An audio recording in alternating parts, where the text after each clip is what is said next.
صلو علی الحبیب صلی اللہ تعالی علی محمد صلی اللہ علیہ وسلم۔ مدینے میں عظیم الشان اجتماع میلاد ہوا کرتا تھا، جو آپ رسائل فی تاریخ المدینہ صفحہ نمبر 77 پر آپ پڑھیں گے۔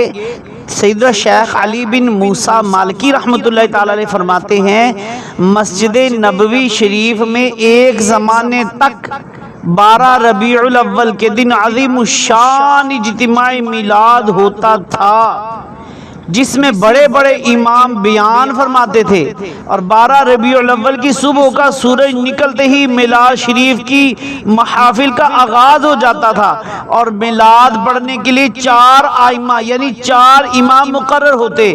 محفل شریف حرم شریف کے صحن میں ہوتی۔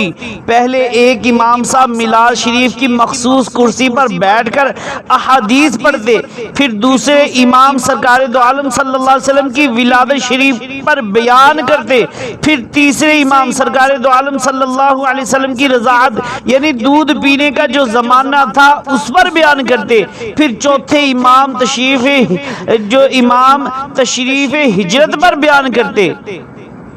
آخر میں لوگ شربت پیتے اور بادام کا حلوہ لے کر واپس لوٹتے تھے۔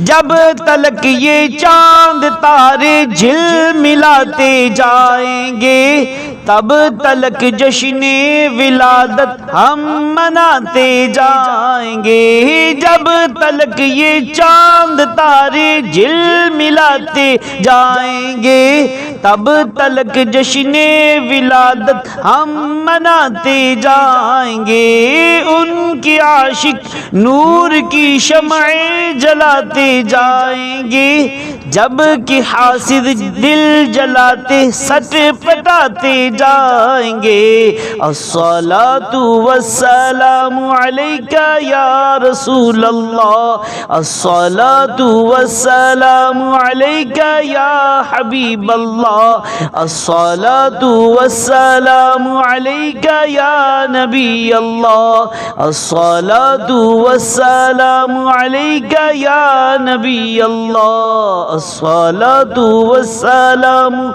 علیک یا رسول اللہ، وعلی آلک واصحابک یا حبیب اللہ۔